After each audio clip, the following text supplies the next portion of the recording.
اور وہ وقت یاد کرنے کے قابل ہے جب تمہارے پروردگار نے فرشتوں سے فرمایا کہ میں زمین میں اپنا نائب بنانے والا ہوں۔ انہوں نے کہا کیا تو اس میں ایسے شخص کو نائب بنانا چاہتا ہے جو خرابیاں کرے اور کچھ تو خون کرتا پھرے؟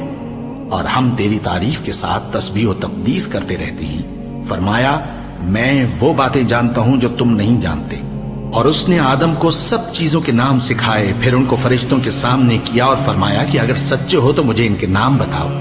انہوں نے کہا تو پاک ہے، جتنا علم تو نے ہمیں بخشا ہے اس کے سوا ہمیں کچھ معلوم نہیں، بے شک تو دانا ہے، حکمت والا ہے۔ تب اللہ نے آدم کو حکم دیا کہ آدم تم ان کو ان چیزوں کے نام بتاؤ۔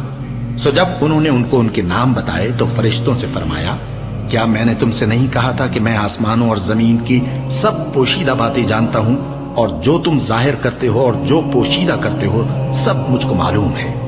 اور جب ہم نے فرشتوں کو حکم دیا کہ آدم کے آگے سجدہ کرو تو وہ سب سجدے میں گر پڑے مگر شیطان نے انکار کیا اور غرور میں آ کر کافر بن گیا۔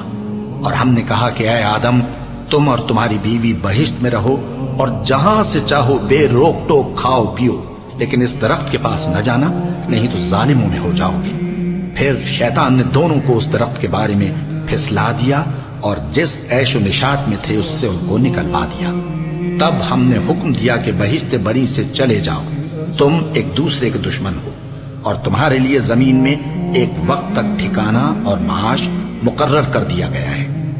پھر آدم نے اپنے پروردگار سے کچھ کلمات سیکھے اور معافی مانگی تو اس نے ان کا قصور معاف کر دیا۔